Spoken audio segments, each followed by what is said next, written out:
Attachment and habitual tendencies.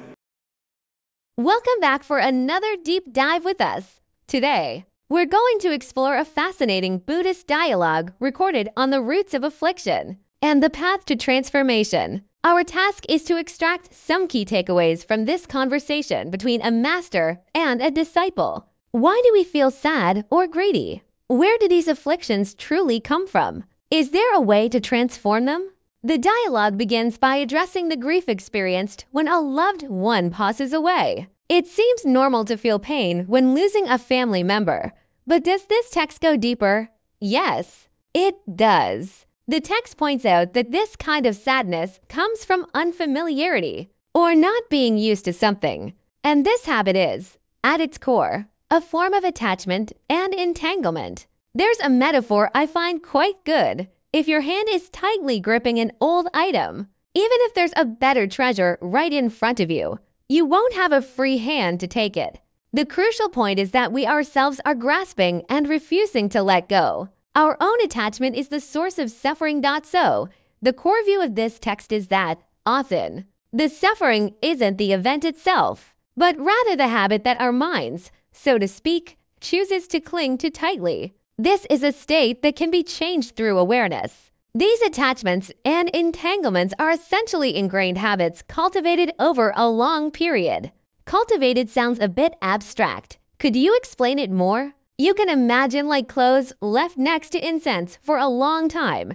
They naturally absorb the scent. Our thoughts and behaviors are the same. Habits that have been imprinted by the environment and our own thoughts over a long period become very difficult to change. That's what refers to inner habits at play. There's also a very realistic example in the text. When a relative dies in an accident, and there's compensation money, relatives who usually don't keep in touch suddenly show up wanting a share. This truly exposes the struggle of human nature in the face of money. How does the master in the dialogue view this situation? The master considers it very normal. Normal?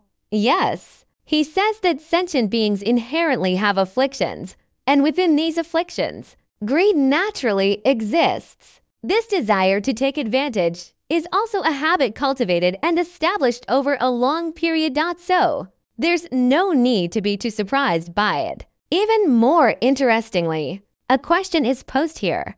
Will the deceased person still be attached to this money? If they carry extremely good or extremely bad karma with them, and they have very strong attachments to certain things, like properties, houses, or even their own graves, they might truly guard them. This sounds a bit chilling.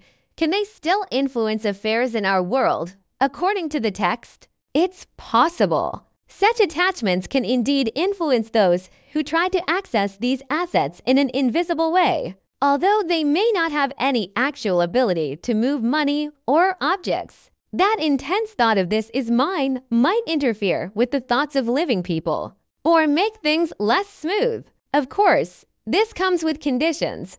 It's not a certainty. This really makes one ponder the immense power of attachment. The text also has a view that people seem to first love, then destroy, and then again love the people and things they cherish most. This back and forth pattern. Is it human nature? The dialogue clearly denies this, stating that this is not human nature. It is affliction at work. Go in deeper. It says that the deity within us, which you can understand as our consciousness or ego, chooses to support and even pamper these afflictions. Because you choose to believe in afflictions, you must experience the consequences they bring. You can't blame anyone else. The key is to clearly recognize this demon of afflictions.